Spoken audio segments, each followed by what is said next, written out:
Dobrodošli v Showcastu. Moje ime je Petra Kalan in vi še vedno spremljate prvi slovenski podcast, ki ima ime bolj šokantno od vsebine. Z mano je človek, ki že več kot 30 let skrbi za nasmehe Slovencev, čeprav pravi, da je humor zelo resna stvar. Kako zelo resna je, pa nam bo povedal kar sam, saj je danes v moji družbi igralec, scenarist in producent Matjaž Javšnik. Lepo pozdravljen, Matjaž. Zdravo. Zdaj zmedila sva se, da se bova tikala, upam, da ne bom kaj menjala vmes. Drži. Kako si kaj? V kakšnem trenutku življenja smo te ujeli? Praviš, da je kar pestro. V prazničnem, ne? Ker smo v decembru, ampak itak je praznik za mene celo življenje, tako da skozi se napolno dogaja, skozi prihajajo neke nove stvari, tako da ne vem, ne morem reči, sploh se pravzaprav ne spomnim, da bi poznal drugačen ustroj življenja, kot ga živim, sploh v zadnjih 30 letih, kot je zdaj. To pomeni skozi isto, ne? Skozi je napolno, skozi nekaj novega, skozi nekaj zanimivega. Ko sem te vprašala, če te življenje ni nič umirilo pred 2 letoma, si rekel, da nisi iz tega materiala, oziroma da... Ne, nisem. V bistvu vsak človek je pač poslan za eno zadevo na ta planet in moje poslanstvo je pač to, da širim neke zgodbe, da probam priti do ljudi, se jih probam dotakniti, da nekaj ostane, ko grem od njih, da pride za mano, da jih udari od zadaj in da reče, pismo, to pismo. Je mogoče to povezano s tem, da si se vseeno moral v prvih letih življenja boriti za obstanek na tem svetu? Ja, pač mi je bilo dano, da sem borc, ne. V bistvu sem se od samega rojstva naprej boril s smrtjo in to me je pač verjetno izklesalo in me tudi naredilo in posledično pripeljalo na pot, po kateri hodim še danes. Ja, pač življenje te izklesa, te obteše, ne vem, pač pripravite za to, za kar si namenjen. In če ne prej, te dokončno izoblikujejo otroci, za katere trdno verjamem, da so poslane za to, da nas naredijo še boljše. Zdaj, ko se spominjaš svojega otroštva, a se ga tako kot lepega, se ga z grenkim priokusom, veliko dni si preživel v bolnici, imel si astmo, če se ne motim. Ja, kronična astma. Kakšni so te spomini na otroštvo? Moji so blazno lepi. Jaz sem imel krasno otroštvo, predvsem seveda zaradi staršev. In pač imel sem neke ljubezni, ki so me naredile za to, kar sem danes. Ne. To so bile šah, knjige in filmi, ker pač enostavno drugih stvari nisem mogel početi. Ne. Bil sem prikovan na posteljo in medtem, ko so moji vrstniki zunaj igrali in podili za žogo, se igrali Ravbar in Žandr in ne vem kaj še vse, sem jaz ležal doma. Ne. In to so bile v bistvu edine 3 stvari, ki so takrat bile moj sopotnik. Moji najboljši prijatelji. V bistvu je bil moj otroški svet je bil črno-bel. Ne? Črno-bel kot šah, kjer je črno in belo polja, knjiga, ki je tudi bele strani, po katerih so nametane črne črke, in pa filmi. Takrat je bil na ORF-u vsako jutro matineja filmska, kjer so predvajali predvsem črno-bele filme iz obdobja nemega filma, burleske in podobne stvari. In takrat sem se tudi zaljubil v film, predvsem v Buster Keatona, ki mi je še danes en tak res velik idol. Pa čeprav je bil tudi ta film, njegov recimo General, ki mi je bil blazno všeč in mi je še zmeraj mi odzvanja, mi je kljub temu, da je bil posnet črno-beli tehniki, je prinesel neke barve v moje življenje. Ne. Posledično pa tudi seveda knjige, pri katerih sem potem v domišljiji prepotoval razne svetove in preigraval različne junake. Ne.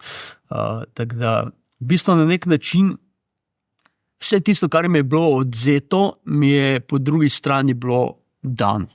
Pri šahu pa predvsem logika, ne? Ta logistika, ki mi prije še danes pri mojem delu blazno prav. Ne? V bistvu vsi ti moji prijatelji, sodelavci občudujejo pri meni predvsem to, da sem zmerom 3-4 korake pred ostalimi. Ne? Ker včasih se sicer dogaja, da me, ne vem, DOP pokliče pa pravi, ja, veš, ampak če hočemo to posneti, potrebujemo še to, pa to, pa to. Ja, se že imamo, sem ti pozabil povedati.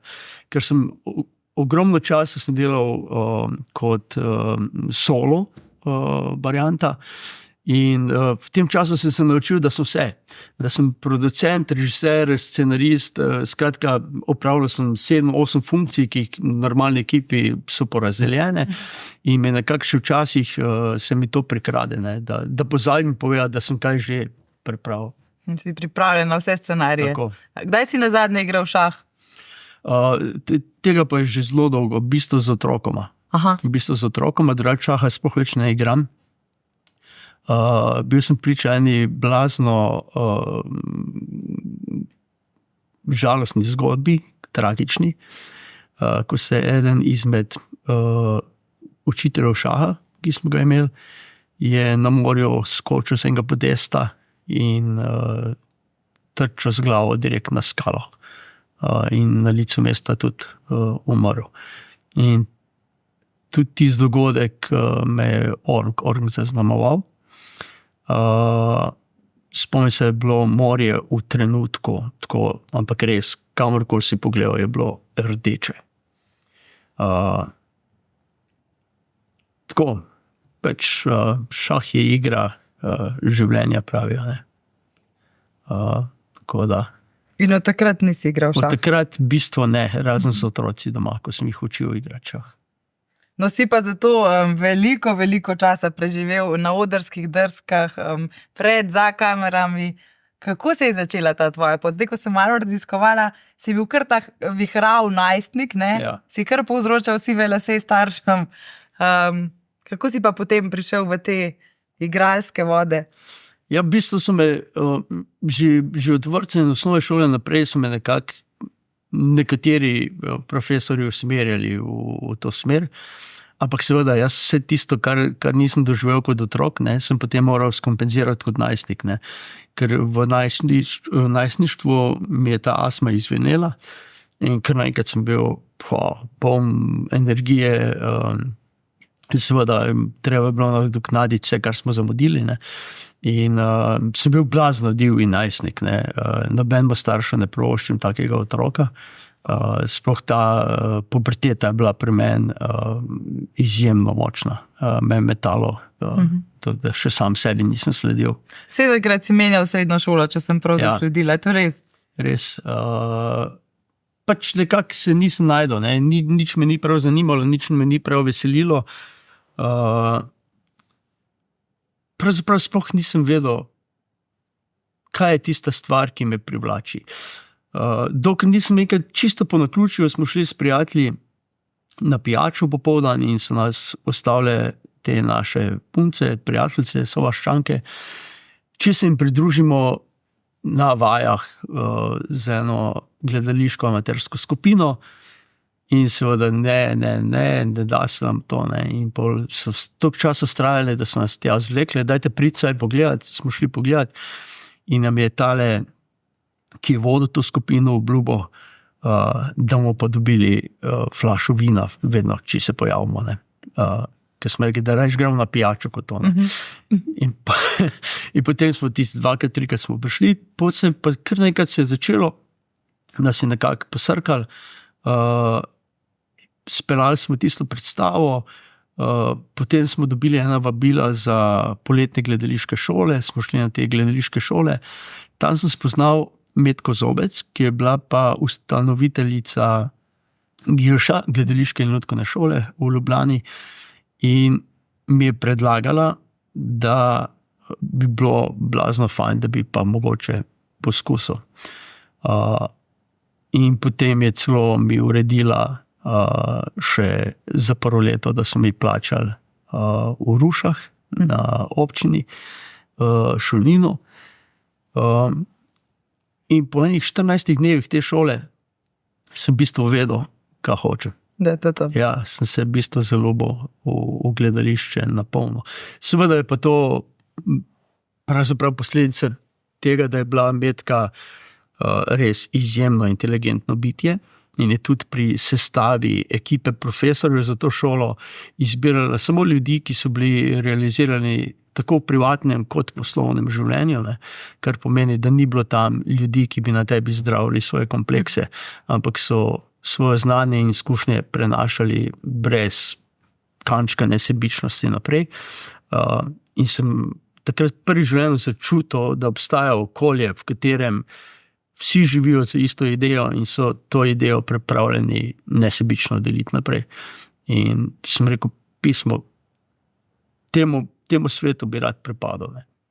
Odkje pa ta igralska žilica? Imaš kaj prednikov, ki so se ukvarjali s tem? Kje si podedoval? Jaz mislim, da dve zadevi v mojem življenju. Ena je to veselje do življenja in ta neka splošna radost je prihaja po mami. To, da za igro, za te zadeve, film, knjige, to pa po očetu. Tudi šah mi je oče predstavil. To pa po njemu. Ne. Jaz se spomnim, ker pač kot bolan otrok nisem mogel, kot sem že prej povedal, se igrati z ostalimi, sem večino časa preživel na sprehodih z očetom. Hodila smo predvsem v gost, seveda zaradi kisika. In na teh sprehodih me je skozi preizkušal. Skozi mi je dal neke naloge, vedno mi je pripovedoval pesmi, pravljice, zgodbice, si je izmišljeval. Potem pa me je začel postavljati pozicijo, da je povedal do nekje in od tam naprej sem moral nadaljevati jaz. Skratka, veliko smo improvizirala, veliko smo... Dal mi je ogromno prostora, da sem lahko razvijal domišljijo. In to me je po mojem zaznamovalo. Ne. Pa tudi ta improvizacija, ki mi še zmerom pride blazno prav. Zdaj, ko se spominjaš teh svojih začetkov, kjera je bila mogoče kakšna vloga, ki te je zaznamovala na začetku te igralske poti, gledališke? Moja prva avtorska predstava Od Boga poslan, s katero imam tudi rekord ponovitev, 762 ponovitev. To je bila moja prva avtorska predstava, govora je bilo o grobarju in sicer to je bila grobarjeva zgodba od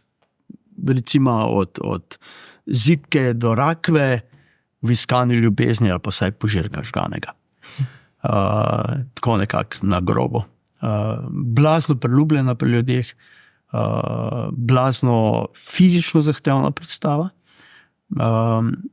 Tam v tej predstavi se je zgodil vrtiljak čustev. Publiko sem peljal iz smeha v jok, nazaj v smeh, spet v jok. Skratka, enih sprememb čustvenih je bilo nebroj v tej sami predstavi. Trajala malo čez uro. Monodrama, kot sem že rekel, blazno fizično naporna. Imel je tudi telesno hibo, ta grobar, in sicer mrtvo nogo, ki jo je vlekel za sabo. In ko to počneš 1 uro, pri tem imaš ogromno količino teksta, interakcijo s publiko, pa še potem ves čas pozornost na to, da ne pozabiš, da ta noga ne deluje. Je v bistvu psihično in fizično blazno zahtevna predstava. V tisti predstavi sem tudi pol kilogram ali pa kilogram pa pol sem lahko zgubil v času ene predstave.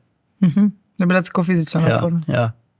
Pa zdaj, ko pa govoriva o filmski karieri, pa ne morava mimo filma Zadnja večerja, ki je pa celo te pripeljal, kot sem zasledila, da ste sedeli na večeri recimo s Robertom De Nirom, če se ne motim. Ja, v bistvu na branču, ne na večeri. Bili smo potem tudi zvečer na teh podelitvah in to. Bili smo vabljeni tudi na razne premiere, od Vojne zvezd do Insomnije. Skratka, en cel kup zvezdnikov je bil tam, od Al Pacina, Robija Williamsa, Halle Berry, Whoopi Goldberg, ne vem. Celo plesal si z njo, ne? Ja. Skratka, bila je ena taka blazno zanimiva izkušnja. Sama po sebi, cel proces tega filma je bil blazno zanimiv. Z Vojkom Anzelcem, ki je takrat režiral TV Dober dan, smo imeli debato, da je pa bilo fajn posneti en film. In pol en dan prišel Vojko in je rekel, veš kaj, Matjaž, da je greva v akcijo, greva narediti. In se rekel, prav. Začela sva se pogovarjati okrog zgodbe in hitro sva ugotovila, ko smo vrgla vse, kar imamo na kup, da imamo denarja samo za 7 snemalnih dni. In temu smo začela prilagajati tudi zgodbo. Skratka, odpadlo vse, kar je bilo tehnično zahtevno. Malo smo se zgledovala po danski dogmi, pobrala smo od dogme vse tisto, kar nam je lahko prišlo prav in brcnila v rit vse tisto, kar bi naj oviralo in naredila nek svoj hibrid. Predvsem je potem šlo za to, zgodba je bila, da 2 norca pobegneta iz norišnice, ukradeta kamero in želita posneti svoj film. Do te zgodbe je prišlo ravno zaradi tega, da smo se znebili vseh tehničnih navlak, ki pač zahtevajo svoj čas, denar in opremo. Film je bil posnet iz roke, več ali manj skozi. Dali smo še pa en božji pogled od zgoraj, eno kamero z vrha, včasih smo to posneli z balona, včasih smo šli na lestev, včasih spomnim se, ampak to je bilo res noro, ne? Posnet film v 7 dneh, mislim ga celo v 6 in par ur. Se pa dogajalo tudi to, da smo bili toliko not, da v prizoru, ko sem preizkušal vrv in naj bi se obesil, je snemalec toliko padel not, da je pozabil, da mora skočiti in me primiti za noge ter dvigniti. Ne. Tega sem že malo bigljal, preden se zavedal, da gre za res. Ne. Tega, moj prvi celovečerni avtorski film bi skoraj bil tudi zadnji. Zadnja večerja. Zadnja večerja, dobesedno. Ja. Ampak speljali smo, odziv je bil blazno dober, publika ga je zelo rada gledala, imeli smo za tiste čase neverjetne številke gledalcev v kino, bili smo na vseh kontinentih z njim, mislim, da smo prejeli celo tam čez 30 nagrad mednarodnih, odkupljen je bil v par držav, na koncu so celo odkupili pravice za remake v Ameriki in to mojo vlogo, ki sem jaz igral v tem filmu, je potem igral Eddie Griffin. Tako da, ja, blazno lepi spomini, predvsem pa lepi spomini na samo ustvarjanje filma, ne? Ker nas je res znal entuzijazem. Mi smo bili smo pač neka peščica zaljubljencev v film, ne? Imeli smo radi to, kar smo počeli in verjeli smo v te stvari in rezultat, po mojem, sploh ni mogel biti drugačen. Je to danes sploh še možno, da se v 7 dneh posname tako uspešen film? Ker se mi zdi, da 7 dni nekdo rabi ravno, da posname en TikTok danes. Ja, ampak mislim, da še lažje, ne? Ker ta oprema, ki je danes na voljo, je olajša marsikaj. Ne?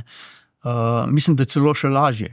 Ampak ravno je prišel ven slovenski film, ki so ga snemali 10 let, mislim, da... Ja, zaradi težav s financiranjem. Ne?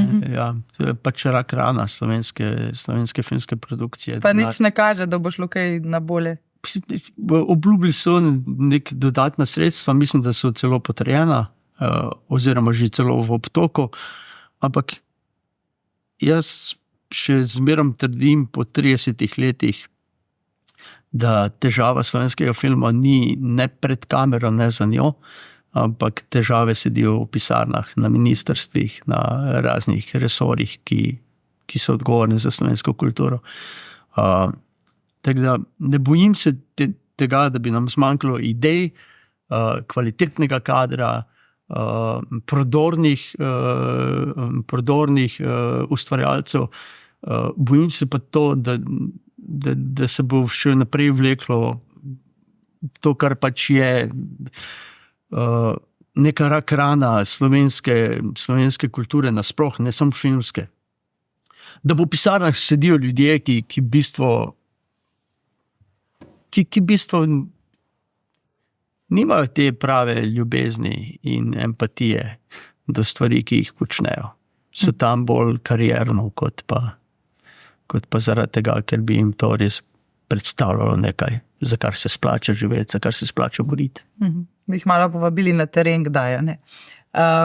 Zdaj 30 let si omenil, ne? Še več kot 30 let je dolga tvoja kariera in ves ta čas si bil na svobodi, če temu lahko tako rečeva. Kaj ti pomeni ta svoboda? Da se nikoli nisi ujel v kakšne... To je prvo in osnovno pravilo, po katerem živim, osebna svoboda. Tega se zavem od 7. razreda naprej in od takrat naprej si tega nikoli nisem dal okrasti.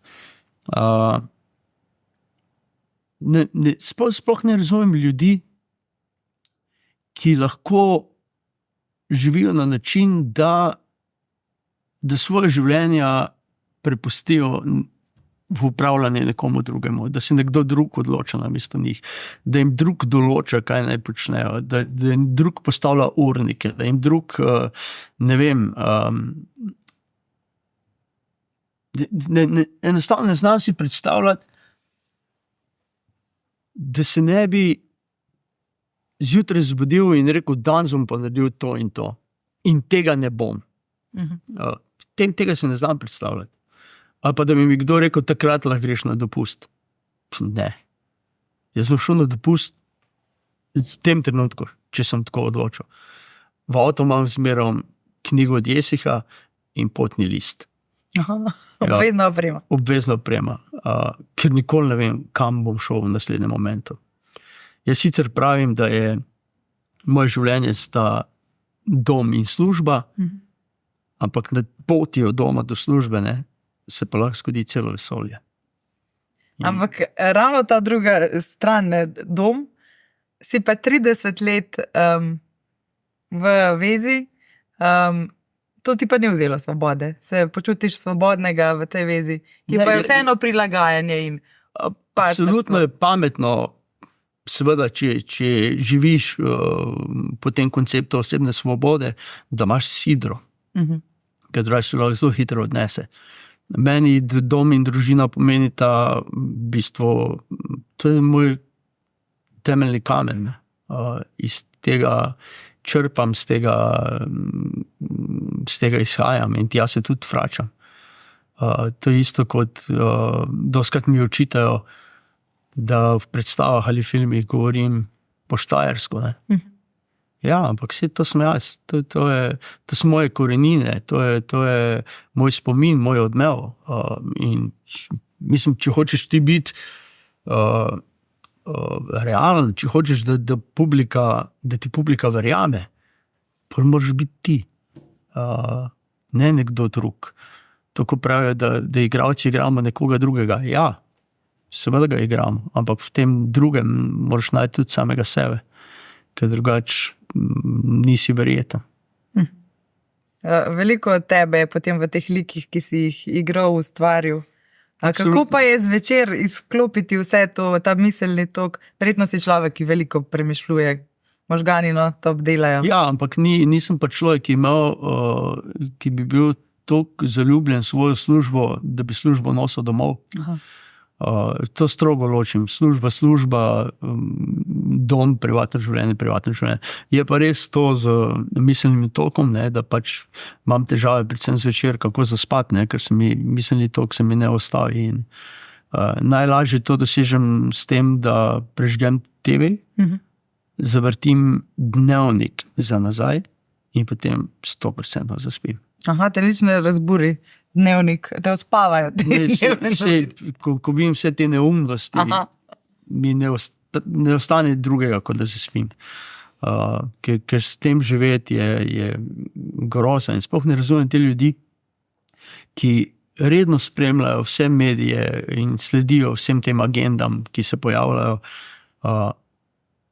Kako živijo, ker jih vidim. Zaradi tega so v krču, v strahu. Skozi jih bombardirajo s slabimi novicami, skozi jih ustrahujejo, obeta se nam podražitev tega, obetajo se, ne vem, katastrofalne poplave, obeta se to, skozi nekem strahu, skozi pod nekim pritiskom in to ni človeka dostojno življenje. Jaz pogrešam nek časopis ali pa nek medij, TV medij ali pa ne vem, ki bi imel enostavno pol ure oddajo z dobrimi novicami. Daj vam povedati, kaj se je lepega zgodilo. Zadnjič sem enkrat v enem dnevniku se sledil, da so najdli enega kužka, ki je izginil nekje na Krasu, so ga najdli v Berlinu. Krasna novica. Super. In se mi zdi, da takrat in meni in ženi, smo ravno skupaj takrat gledali to zadevo, nam je kar enkrat bilo, to je to, mislim, zakaj tega ni, zakaj to vrstnih novic ne posredujejo več. Je taka mala, skromna, za marsikoga nepomembna, ampak je nekaj, kar ti ogreje srce, kar ti, ne vem, in te stvari pogrešam. Torej, pošiljava predlog za televizijo z dobrimi novicami.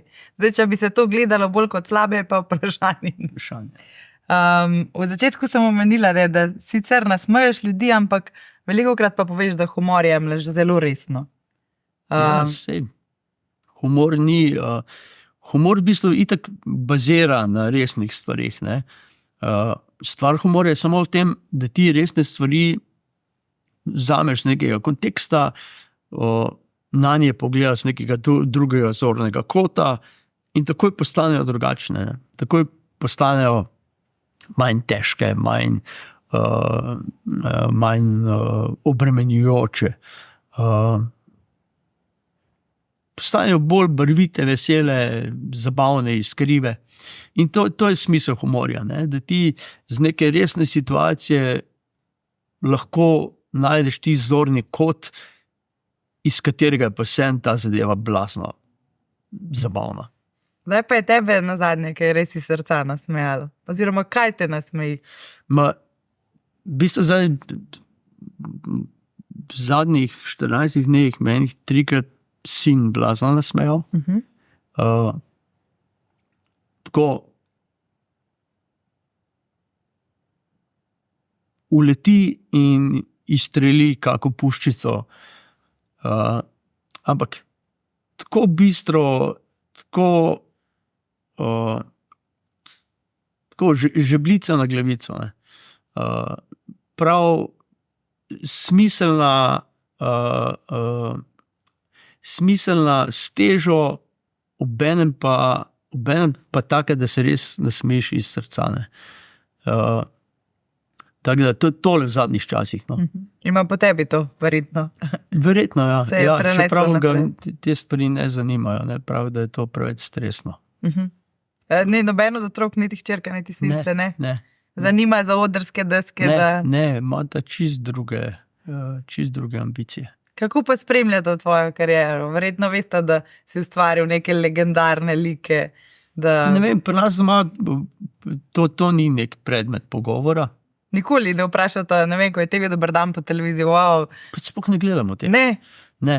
V bistvu se probamo, jaz sem itak ogromno odsoten zaradi narave svojega poklica. In takrat, ko sem doma, kot sem že prej rekel, dela ne nosim domov, tudi to je verjetno eden izmed razlogov.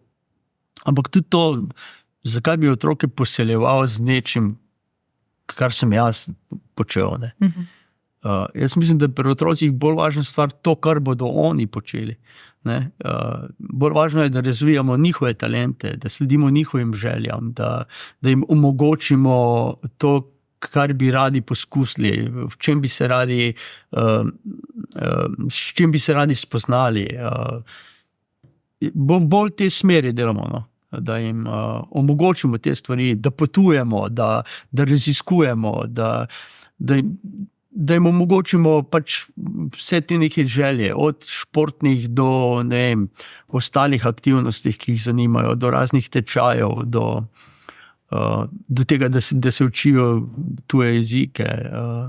To se mi zdi dosti bolj pomembno, kot to, da bi jaz govoril, ali pa da bi doma analizirali moje delo, ali pa celo to, da bi moje delo kovali v zvezde.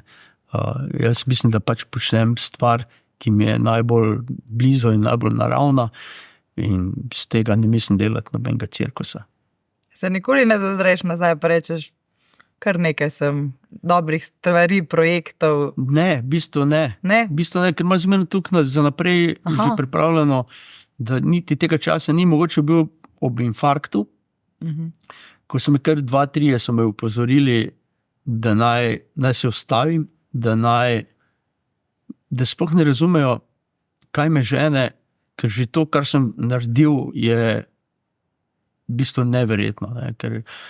Ker ko gremo gledati te stvari in ko začnemo govoriti o številkah, o filmskih projektih, o TV nadaljevankah, o tekstih, ki sem napisal, o predstavah, ki imajo vse od minimalno 300 do 500 ponovitev, celo, kot sem že prej na začetku povedal, od Boga poslanci 162. Ne?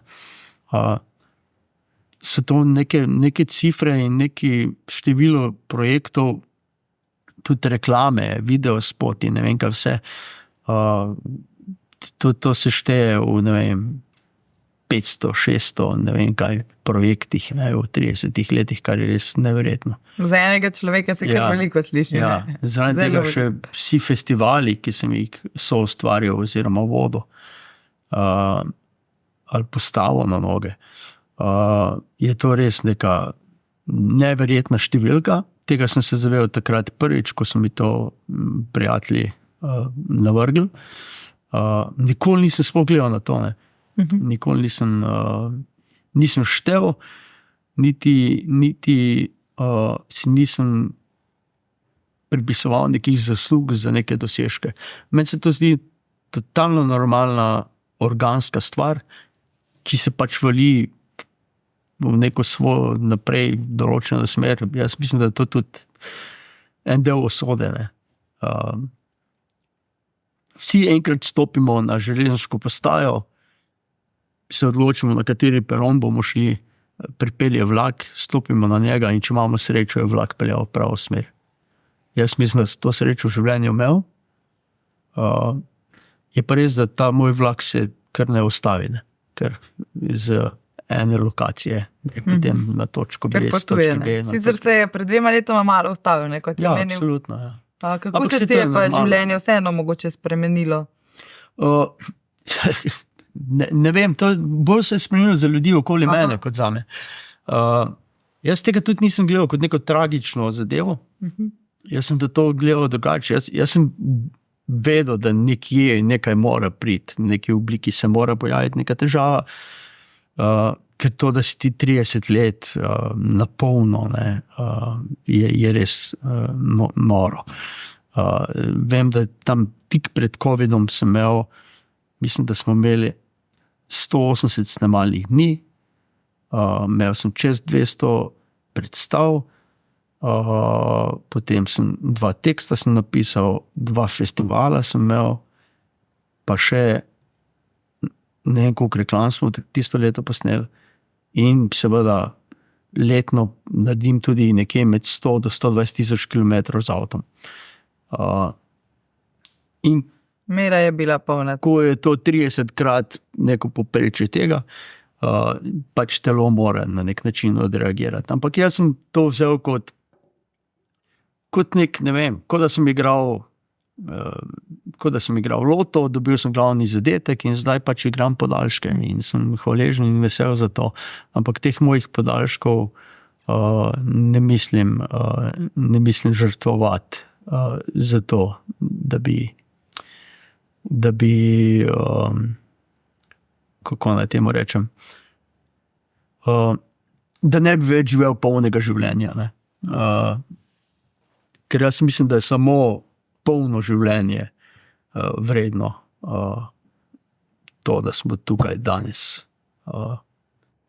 Ker za jutri ne vemo, bo ali ne bo, za nazaj je itak vseeno.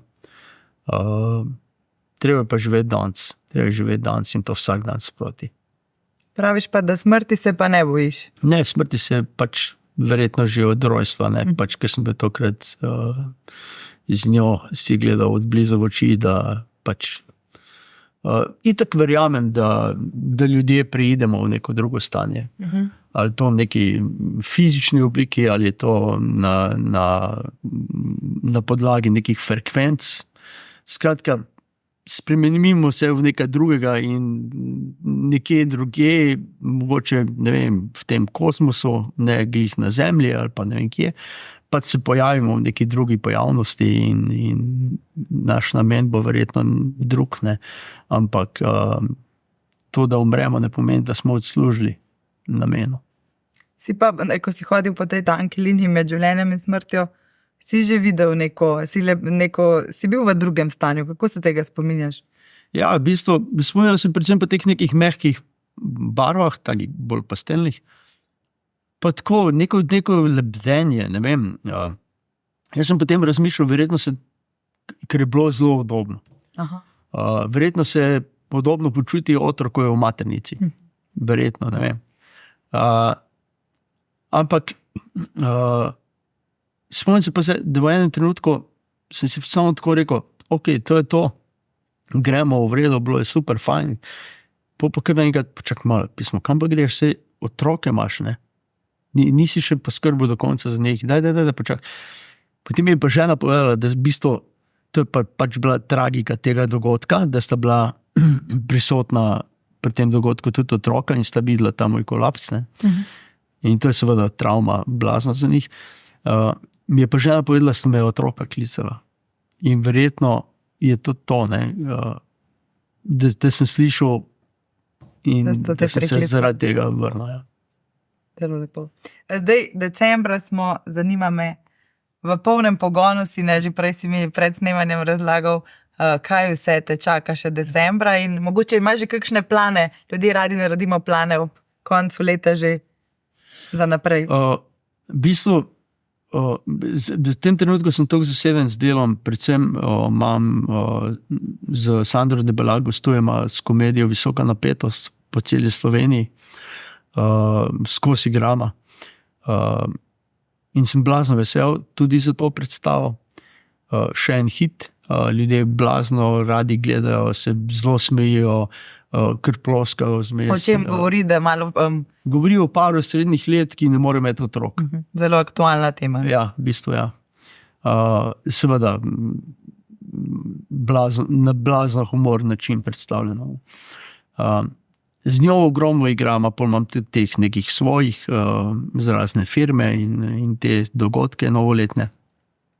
Pa še neki projekti, ki še niso dokončani, pa so v fazi postprodukcije.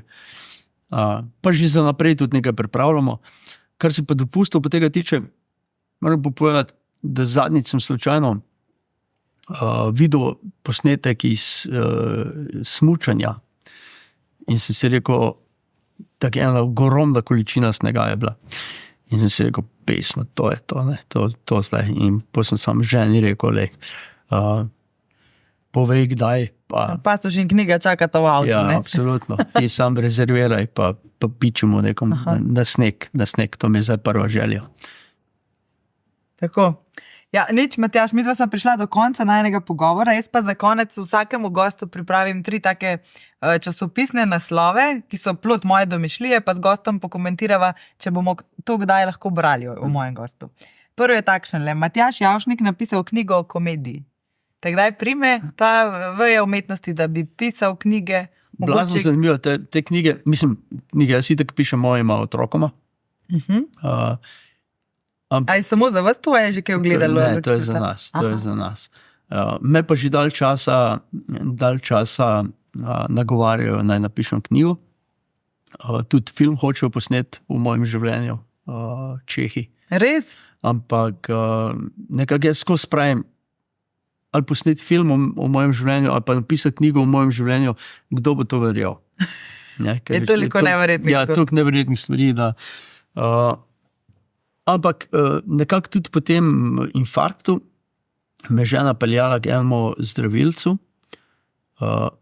ki me je po 1 uri seanse kar naenkrat prav, vem, kaj moraš. Knjigo moraš napisati. Ne? Knjigo moraš napisati in jaz skupaj, pa ne pismo, to ne bo noben verjel. Pa to. Pravi, ne, ni treba objaviti, napišijo zase. Dajo vse ven, vse te zamere, vse bolečine, ki jih imaš, ker pač enostavno moja pot je taka, da mene že 30 let tolčejo in kaznujejo zaradi tega, ker sem na svobodi in ker ne pripadam nikomor.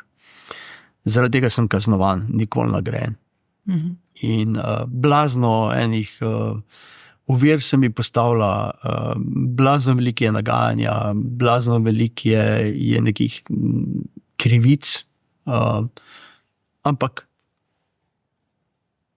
če dam na tehtnico osebno svobodo in to, da bi mi lahko bilo lažje, ne, absolutno zmaga osebna svoboda.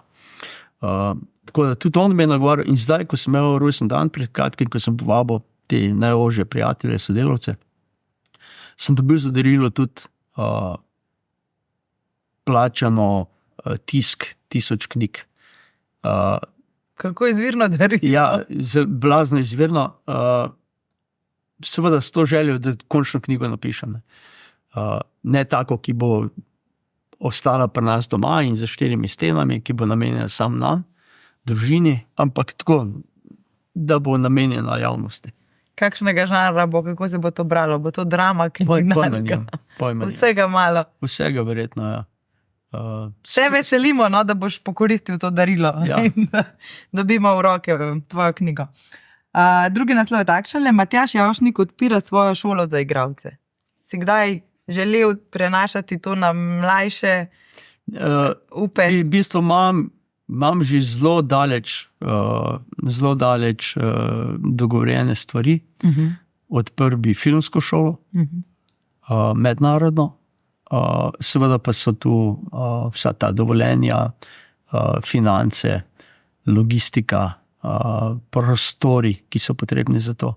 Ampak počasi nekako se približujemo tudi temu cilju. Ok. Potem tudi to je možno, da bomo brali, ne? V eni obliki. Potem pa še tretji naslov, novi izzivi za slovenskega igralca, poslavlja se od odrskih desk. Si kdaj razmišljal, da bi čisto pustil ta svet in šel, ne vem, v naravo in se odklopil od vsega, ali ne bi mogel živeti brez izzivov? V naravi itak živimo. Mi smo tako dosti na samem, da tega ne pogrešam. Da bi zapustil odrske deske, vse preko slej jih bo moral. Ne? Vse enkrat mora biti ena predstava zadnja. Ja, kam bomo potem počeli? Ne vem. Mogoče bomo pisali, mogoče bomo, ne vem, mogoče bo ta filmska šola. V bistvu, blazno težko govorimo o prihodnosti, ker v prihodnosti nikoli ne razmišljam naprej. Za nazaj se pa ravno z tega razloga nimam kaj zasekirati, ker bi lahko prej razmišljal. Imam neke srednjeročne cilje, ki jih počasi peljem proti uresničitvi. Kaj se bo pa zgodilo, kaj bo ratalo, kaj ne bo. O tem je pa blazno težko govoriti, ne? Sploh v teh časih, ki so tako konfuzni. V bistvu največji problem pri mojih projektih je to, da ni vse odvisno od mene. Ne? Dostikrat je odvisno tudi od neke ekonomske situacije, dostikrat je odvisno od stanja v družbi, od nekih trenutnih modnih stvari, ne? Ker včasih te nekih stvarih ne podprejo, ker pač ne slediš nekim modnim trendom. Tako da, v bistvu ni čisto vse, kar v življenju počnem, odvisno samo od mene. Čeprav bi si želel, da bi bilo. Ampak karkoli mi življenje prenese, sem hvaležen. Ali je to realizacija nekih stvari, ali je pa to zavrnitev. Ker vsaka zavrnitev pomeni, da se ti nekje drugje odprejo okno in stvari kanaliziraš drugam. Ja, temi lepimi besedami bova kar zaključila. Želim ti lep december, vseeno tudi miren, ne preveč divji. In upam, da bomo brali vse te lepe stvari o tebi. Ja. Hvala, da si vzel čas in prišel. Z veseljem. Hvala tudi vam, da ste bili z nami, to je bil Šokest.